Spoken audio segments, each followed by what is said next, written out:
اعوذ باللہ من الشیطان الرجیم بسم اللہ الرحمن الرحیم۔ معزز ناظرین السلام علیکم ورحمۃ اللہ وبرکاتہ۔ ایک بار پھر آپ کا میزبان اطہر کاظمی پروگرام احکام اسلامی میں آپ کا خیر مقدم کرتا ہے۔ ناظرین اکرام، گزشتہ ایپیسوڈ میں ہم جو ڈسکس کر رہے تھے وہ باب طہارت میں مختلف چیزوں کو مولانا نے آپ تمام ناظرین کی خدمت میں پیش کیا۔ ہمارے ساتھ اس وقت موجود ہیں اس سوالات کے جواب دینے کے لیے اسٹوڈیو میں حجت الاسلام والمسلمین علی جناب مولانا مصطفیٰ علی خان ادیب الہندی صاحب قبلہ، اور جو آپ کے سوالوں کے جواب دے رہے ہیں۔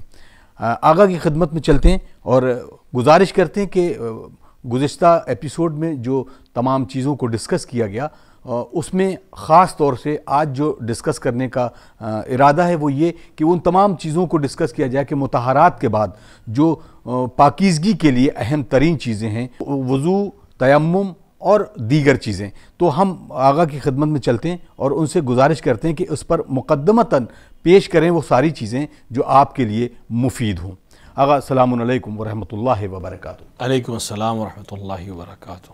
آغا جیسے کہ اس کے بعد پاکیزگی کے بعد باب طہارت میں وہ کون کون سی چیزیں ہیں جو ہمارے لیے نماز سے قبل بہت ضروری ہیں، تو میں چاہتا ہوں کہ تمام ناظرین کے لیے آپ اس کو پیش کر دیں۔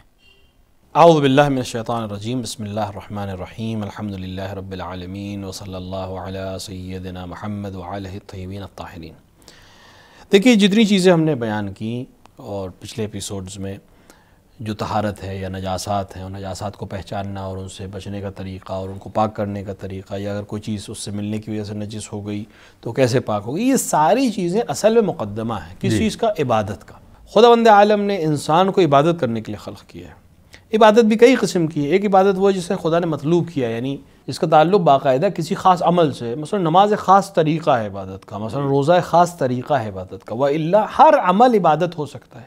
اگر انسان علم حاصل کر رہا ہے اس لیے کہ وہ مخلوق کی خدمت کرے، علم حاصل کر رہا ہے کہ وہ علم کو دوسروں تک پہنچائے، علم حاصل کر رہا ہے کہ معرفت خداوندی اس کو حاصل ہو، یہ بھی عبادت ہے۔ جی، کسی یتیم کی کفالت کر رہا ہے، کسی غریب کی مدد کر رہا ہے، یہ سب عبادت ہے۔ اگر وہ اللہ سبحانہ وتعالیٰ کے لیے اس کام کو انجام دے رہا ہے تو یہ سب عبادت ہے۔ لیکن کچھ عبادتیں خاص ہیں، یعنی جب ہمارے ذہن میں ہم کہتے ہیں عبادت تو سب سے پہلے جو چیز ہمارے ذہن میں آتی ہے وہ نماز ہے، پھر روزہ، پھر حج، اس طرح کی چیزیں۔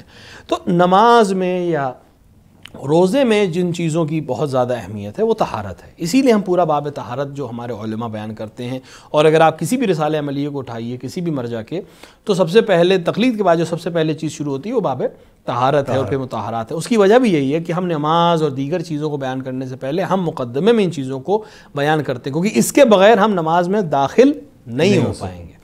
تو ان چیزوں کو سمجھنے کے بعد اب جو خاص ایک طہارت ہمیں چاہیے ہے وہ ہے وضو یا غسل یا تیمم۔ جی، ہر انسان کا اپنا ایک وظیفہ ہے، اس وظیفے کے حساب سے کبھی اسے وضو کرنا ہوگا، کبھی اسے غسل کرنا ہوگا، کبھی اسے تیمم کرنا ہوگا۔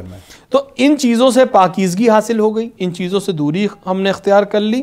اب انسان نماز کے لیے جب کھڑا ہوگا تو وہاں کہا گیا کہ نماز کے لیے وضو ضروری ہے، کہ انسان باطہارت باوضو ہو کر نماز پڑھے۔ تو پہلی چیز جو انسان کو سیکھنے کی ضرورت ہے ان چیزوں کو سیکھنے کے بعد اور سمجھنے کے بعد وہ باب وضو ہے، کہ انسان کو وضو کرنا آنا چاہیے، کہ وضو کے ساتھ انسان نماز کے لیے کھڑا ہوگا، بغیر وضو کے نماز صحیح نہیں ہے۔ تو وضو اصل میں ایک خاص طریقے سے جسم بعض اعضاء کو دھونے کا نام ہے۔ قرآن مجید میں وضو کے لیے باقاعدہ آیت موجود ہے، اور اس آیت کے ذیل میں وضو کرنے کا طریقہ جو رسول اکرم صلی اللہ علیہ وآلہ اور ائمہ علیہ السلام کے ذریعے علماء نے ہم تک پہنچایا ہے، اس عمل کو اس خاص طریقے سے جسم کے بعض اعضاء کو دھونے کا نام وضو ہے۔ وضو میں کچھ چیزیں ضروری ہیں، یعنی اگر اس کا نہیں انجام دیا جائے گا تو وضو نہیں ہوگا۔ اس میں سب سے پہلی چیز ہے نیت۔ البتہ نیت کی چونکہ بات آ رہی ہے لہٰذا اس چیز کو ہم واضح کر دیں یا ناظرین کے لیے، نیت یعنی کسی چیز کو انجام دینے کا ارادہ کرنا۔ جی، اس ارادے میں ایک جو سب سے اہم چیز ہے ہر عبادت میں وہ ہے یہ نیت۔ کس لیے؟ اس نیت میں کیا چیز ضروری ہے؟ وہ ہے قربتاً الی اللہ، یعنی میں یہ کام اللہ کے لیے انجام، یعنی یہ عمل، یہ چہرے کا دھونا، یہ ہاتھ کا دھونا، یہ سر کا مسح، یہ پیر کا مسح، جو ایک خاص طریقہ ہے، یہ میں قرب الہی حاصل کرنے کے لیے انجام دے رہا ہوں۔ جی، اگر اس میں کوئی اور نیت شامل ہو گئی تو پھر یہ وضو نہیں ہے۔ اور ایک اور چیز جو نیت میں اکثر ہمارے جوانوں کو پریشانی ہوتی ہے، وہ جو قدیمی سسٹم چلا آ رہا ہے اس کی وجہ سے ہوتی ہے، وہ یہ کہ وہ پریشان رہتے ہیں کہ مثلا پورے جملے بولیں اور اس جملے میں اوپر نیچے کچھ ہو گیا. نہیں، جملے کی ضرورت نہیں ہے، زبان پر لانا ضروری نہیں ہے. نیت بھائی ارادہ. اگر کوئی انسان، آپ وضو کر رہے ہیں، اگر کوئی انسان آپ سے پوچھے آپ کیا کر رہے ہیں، آپ کیا جواب دیں گے؟ کہ میں وضو کر رہا ہوں. تو یہی کہنا کہ میں وضو کر رہا ہوں، میرا دھیان رہنا کہ میں چہرہ دھو رہا ہوں، اب اس کے بعد میں ہاتھ دھوؤں گا، اس کے بعد میں مسح کروں گا، خود یہ عمل بتا رہا ہے کہ آپ نیت سے ہیں اور اس نیت کے ساتھ اس کام کو انجام دے رہے ہیں. زبان پر جاری کرنا ضروری نہیں ہے. تو پہلی چیز ہو گئی نیت. نیت کے بعد جو سب سے پہلا عمل واجب ہے وہ ہے چہرے کا دھونا. یہ واجب چیزوں کو میں پہلے بیان کر رہا ہوں. چہرے کا دھونا، اور اس کے بعد دونوں ہاتھ کا دھونا. دونوں ہاتھوں کا دھونا اس طرح سے کہ پہلے ہم سیدھے ہاتھ کو دھوئیں گے کونی سے لے کے انگلیوں کے سرے تک، پھر الٹے ہاتھ کو کونی سے لے کے انگلیوں کے سرے تک، اور اس کے بعد سر کا مسح ہے اور پیر کا مسح ہے. یہ ہے واجب مقدار. جی. اگر اب ایک سوال اس میں یہ ہے کہ اکثر کر کے وضو میں لوگ پانی اوپر سے نیچے تک پنجوں سے، ہاتھ کے یہ جو پنجے ہے ہتھیلی سے اوپر کی طرف نہیں جانا چاہیے بلکہ اوپر سے نیچے کی طرف آنا چاہیے. ہاں، اس کو ابھی ہم ایکسپلین کر رہے ہیں اس چیز کو. پہلی چیز جو ہم نے کہی وہ ہے چہرے کا دھونا. تو چہرے کے دھونے میں کس مقدار میں دھونا واجب ہے؟ وہ ہے ہاتھ کے انگوٹھے سے جو بیچ کی سب سے لمبی انگلی ہوتی ہے، اس کی چوڑائی جو ہوگی، اس چوڑائی میں دھونا واجب ہے. لیکن ممکن ہے کسی کا ہاتھ معمول سے چھوٹا ہو، کسی کا ہاتھ معمول سے زیادہ چوڑا ہو، لمبا ہو، تو اس کے لیے ضروری نہیں کہ وہ پورے اپنے حساب سے دھوئے، بلکہ جو معمولاً حد ہوتی ہے اسی معمولی جو لوگوں کے ہاتھوں کی لمبائی اور چوڑائی ہوتی ہے اسی حساب سے اس کو چہرے کو دھونا ہے. تو اگر ہم اس چہرے کو ایسے دھو رہے ہیں کہ یہ پورے حصے کو کور کر رہا ہے، تھوڑا سا زیادہ دھو لیا کہ ہمیں یقین ہو جائے کہ واجب مقدار کو ہم نے دھو لیا. سر میں جہاں بال اگتے ہیں وہاں سے لے کے ٹھڈی تک، اور چوڑائی میں انگوٹھے کی اور بیچ کی انگلی کی جو فاصلہ ہے اس کی چوڑائی تک اگر ہم نے چہرے کو دھو لیا تو یہ واجب وضو ہم نے انجام دے دیا ہے. اس سے زیادہ تھوڑا سا دھو رہے ہیں کہ یقین ہو جائے کہ واجب مقدار کو دھو لیا تو کافی ہے. اس کے بعد ہمیں ہاتھ دھونا ہے. اور آپ کے سوال کی طرف لوٹتے ہوئے کہ ہاتھ ہمیں کوہنی سے نیچے کی طرف انگلی کی طرف دھونا ہے.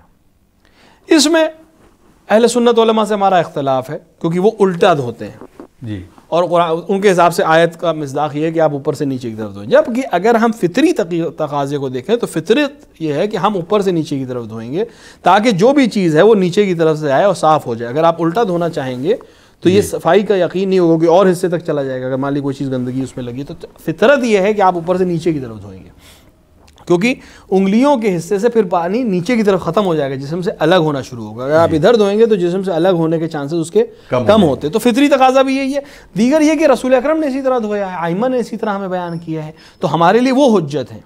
عمل کو، قرآن کو انٹرپریٹ کرنے کا حق ائمہ کو اور رسول اکرم صلی اللہ علیہ وآلہ کو ہے، تو انہوں نے اسی طرح بتایا ہے. لہٰذا ہم کوہنی سے شروع کریں گے کہ جو آخری مقدار ہے وہاں سے ہم شروع کریں اور یہاں تک ہمارا ہاتھ پورا جائے کہ ہمیں پورا یقین ہو جائے کہ اوپر سے نیچے کی طرف ہم نے دھو لیا. لہٰذا الٹا نہ دھوئیں بلکہ اس طرف سے دھوئیں.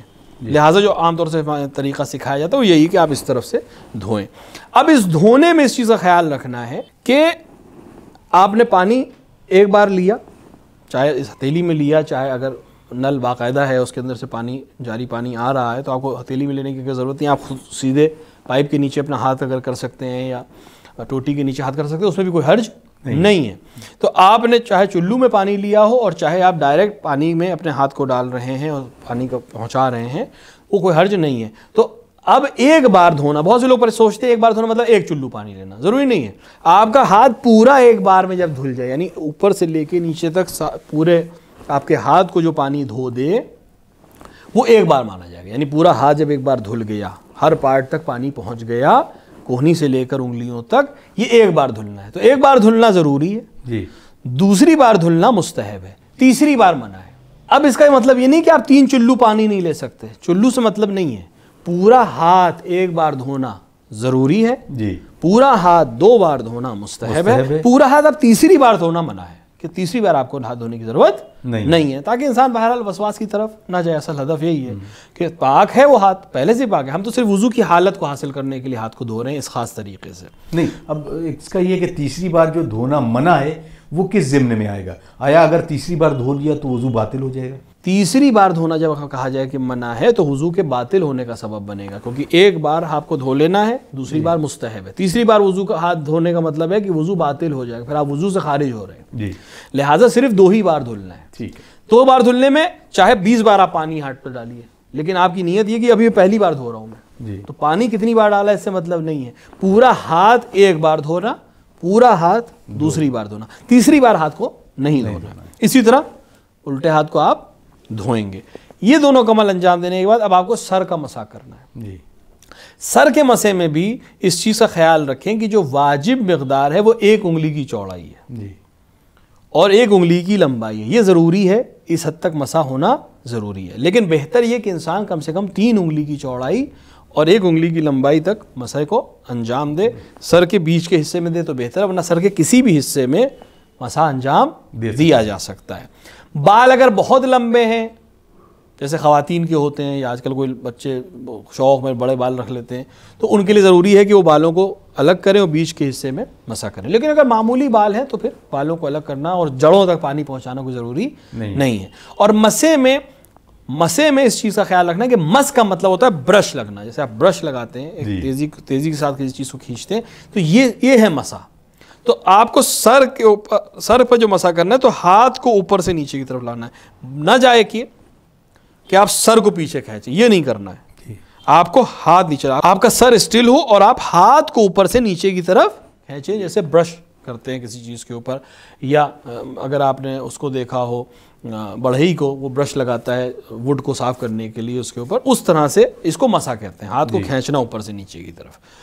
اس کے بعد پیروں کا مسح کرنا ہے، اس میں بھی یہی ہے کہ انگلیوں کی شروعات سے لے کے پیر کا جو ابھار ہے یہاں تک مسح کرنا ضروری ہے۔ 1 انگلی کے مقدار کافی ہوتی، لیکن بہتر ہے کہ ساری انگلیوں کا حساب، یعنی پوری 4 انگلیوں کا حساب کر کے پیچھے تک۔ یہاں بھی مسح میں پیر کو نہیں موو کرنا ہے، صرف ہاتھ کو موو کر کے مسح کرنا، البتہ تھوڑا بہت پیر ہل گیا تو کوئی حرج نہیں ہے۔ لہٰذا مسح میں اس چیز کا خیال رکھیں، بہت سے جوان پرانے طریقے کو دیکھتے ہیں اور اس طریقے سے مسح کرتے ہیں، جو غلط طریقہ کہ مثلا یوں کرتے ہیں، یہ صحیح نہیں ہے، اوپر سے یوں نہیں کرنا ہے، اوپر سے نیچے کی طرف کھینچنا ہے، اور بجائے اس کی کھڑی انگلیوں سے کریں، یہ صحیح ہے مسح، کیونکہ 1 انگلی کی مقدار تو ہو ہی جائے گی، لیکن بہتر ہے کہ چوڑائی میں انگلی کو رکھ کر مسح انجام دیا جائے، اور پیر کے مسح کو بھی اسی طرح انجام دیا جائے، یہ واجب حصہ ہے۔ لہٰذا اتنا اگر کسی نے کر لیا تو اس کا وضو صحیح ہے، نیت کرے اور چہرے کو دھونا، دونوں ہاتھوں کو دھونا، سر اور پیر کا مسح کرنا، لیکن مستحب ہے ساتھ میں کہ بجائے اس کے کہ چہرے کو دھوئے، سب سے پہلے ہاتھوں کو، دونوں ہاتھوں کو کلائیوں تک دھوئے، یعنی اپنی ہتھیلیوں کو اور پورے ہاتھ کے حصے کو دھوئے، 3 بار کلی کرے، 3 بار ناک پہ پانی ڈالے، اب چہرے کو دھوئے، اور پھر وہ پورا پروسیس جو ہمارا ہے یہ مستحب حصہ ہے، وہ باقی جو پہلے بیان کیا گیا وہ واجب حصہ ہے۔ یہ ہے وضو جو تقریباً ہر عبادت میں، اس نماز میں اور دیگر عبادتوں میں شرط کیا گیا ہے، اگر کوئی انسان اس کو اس طرح سے انجام دے دیتا ہے اس کا وضو صحیح اور وہ اس عبادت کو انجام دے سکتا ہے۔ سبحان اللہ۔ سرکار، اب مسح کی بات کی، پیروں کے مسح پہ، تو کیا اس کا کوئی ذکر بھی ہے سر کے مسح اور پیر کے مسح پر، کہ کوئی ایسا کلمہ ہو جو پڑھا جاتا ہو اور جس کو پڑھنا چاہیے؟ نہیں، واجب کوئی جملہ نہیں ہے، مستحب دعائیں بہت سی ہیں، اگر کوئی اس کو رجوع کرنا چاہے تو مختلف دعاؤں کی کتابوں میں آپ کو ذکر مل جائے گا کہ جس وقت انسان وضو کرنا شروع کرے، نہیں اس وقت جب پانی کو دیکھے تو کون سی دعا پڑھے، اور جب چہرے پہ پانی ڈالے تو کون سی دعا پڑھے، اور جب ہاتھ پہ پانی ڈالے تو کون سی دعا پڑھے، جب سر کا مسح کرے تو کون سی دعا پڑھے، اور جب پیر کا مسح کرے تو کون سی دعا پڑھے۔ اس کی دعائیں مسلسل کتابوں میں، مختلف کتابوں میں آپ کو مل جائیں گے، اگر ہمارے ناظرین اس کو پڑھنا چاہیں اس میں کوئی حرج نہیں ہے، مستحب ہے، دعا پڑھنا چاہیے، دعا کرنی چاہیے، لہٰذا مختلف کتابوں میں مل سکتی ہے، اور عام طور سے مفاتیح الجنان میں یا تحفۃ العوام میں عام طور سے یہ دعائیں ذکر کی گئی ہیں۔ اور انسان کے لیے بہتر ہے کہ انسان جب وضو کر رہا ہو تو بعض روایات میں ہے کہ آیت الکرسی کی تلاوت کرے، اور بعض روایات میں ہے کہ سورہ انا انزلنا کی تلاوت کرے، کہ اگر کوئی انسان سورہ انا انزلنا کی تلاوت کے ساتھ وضو کرتا ہے تو جب تک اس کا وہ وضو باقی رہے گا تب تک اس کو ثواب ملتا رہے گا۔ اسی طرح آیت الکرسی عبادت میں شامل ہوتے رہیں گے، بالکل اسی طرح وہ آیت الکرسی کی تلاوت بھی کر سکتا ہے، سورہ انا انزلنا کی تلاوت بھی کر سکتا ہے، ذکر خدا کوئی بھی ذکر وہ پڑھ سکتا ہے، وہ سب کرنے میں کوئی حرج نہیں ہے۔ جزاک اللہ۔ مسح کی بات جہاں تک چل رہی تھی، پیر کے مسح کے بارے میں، تو بہت سارے لوگ جو ہیں پیر کو ہوا میں اٹھا لیتے ہیں، کیا پیر کی جنبش دینا، پیر کو ہلانا یہ منع ہے؟ یا کس طریقے سے اسٹل کرنا ہے، بالکل ایک جگہ پر قائم مقیم اس کو رکھنا ہے اور پھر مسح کرنا ہے، یا کچھ لوگ اونچائی پہ رکھ لیتے ہیں یا کچھ لوگ ہوا میں رکھ لیتے ہیں؟ اس کے بارے میں ضرور آگاہ بتائیں۔ دیکھیں اصل یہ ہے کہ پیر کو موو نہیں ہونا چاہیے جی، اگر پیر موو کرے گا اور ہاتھ نہیں موو کرے گا تو پھر مسح صحیح نہیں ہے، ہمیں ہاتھ کو موو کرنا ہے۔ اب چاہے آپ پیر اونچائی پہ رکھیں یا پیر زمین پہ رکھے رہیں اور آپ کا ہاتھ وہاں تک پہنچ رہا ہے، کوئی حرج نہیں، اس سے پرابلم نہیں ہے کہ پیر کہاں رکھا ہوا ہے، لیکن پیر ایسا ہونا چاہیے کہ پیر میں موومنٹ کم سے کم آئے۔ لہٰذا اگر کوئی انسان پیر ہوا میں بلند کر دیتا ہے اور کسی چیز پہ وہ ٹکا نہیں ہے تو بہت زیادہ چانس ہے کہ اس کا پیر موو کرے گا اور وہ ڈس بیلنس ہو سکتا ہے، اس کا پیر موو کر سکتا ہے اور اس کی وجہ سے اس کے وضو میں اشکال آ سکتا ہے۔ لہٰذا پیر کو کسی اونچائی پہ رکھنا یا پیر کو زمین پہ ہی رکھے رہنے دینا، پیر کو زمین پہ ہی رکھے رہنے دینا اور اس کے اوپر مسح کرنا کہ آپ کے ہاتھ کا موومنٹ آئے اور پیر موو نہ کرے۔ البتہ میں نے عرض کیا تھا کہ تھوڑے سے موومنٹ میں کوئی حرج نہیں ہے کہ تھوڑا سا اگر آپ پیر ہاتھ کا مسح کریں گے تو پیر تھوڑا سا موو ہو گیا، وہ اتنا ایکوریسی نہیں چاہیے کہ بالکل کوئی اسی طرح کا کوئی موومنٹ نہ ہو، لیکن باقاعدہ جیسے کوئی دیکھ رہا ہو اس کو لگے کہ نہیں ہاتھ کے جگہ پیر موو کر رہا ہے تو وہ صحیح نہیں ہے۔ لہٰذا بہتر یہی ہے کہ انسان پیر کو کسی چیز کے اوپر رکھے تاکہ اس کے اندر موومنٹ اسٹل ہو جائے اور ہاتھ سے مسح کرے۔ خوب سرکار، کچھ سوالات ہیں تو اب ہم اس کو بھی لے لیں، وقت بھی بہت تیزی سے گزر رہا ہے۔ عابد حسین رجانی صاحب پاکستان سے یہ سوال کرتے ہیں کہ سجدگاہ کے علاوہ وہ کون کون سی چیزیں ہیں جس پر سجدہ کرنا جائز ہے؟